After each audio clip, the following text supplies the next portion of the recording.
کیا ہماری جو نسل اسی لیے پیدا ہوئی تھی کہ اس دن کے پٹاخے پھوڑے؟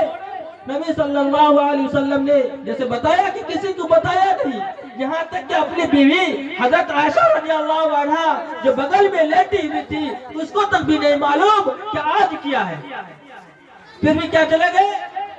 جنت البقیع میں گئے۔ تو یہی ہمارا حال ہونا چاہیے۔ ہاں ایک پروگرام کیا تاکہ آپ کو دینی بات معلوم ہو جائے، تو کیا ہے کہ دین کی باتوں کو سننا، دین کی باتوں کو سمجھنا، دین کی باتوں کو توجہ سے سننا اور اس کے اوپر پر عمل کرنا ایک فریضہ ہے، جس کو سن کر سمجھ کر عمل کی نیت ہو جائے تو اس سے بڑھ کے کوئی گھڑی ہو سکتی ہے۔ جس گھڑی اللہ کی رحمت توجہ بندے کے اوپر ہو جائے وہی گھڑی ہے۔ ایک حدیث سناتا ہوں، اللہ رب العزت ایک تو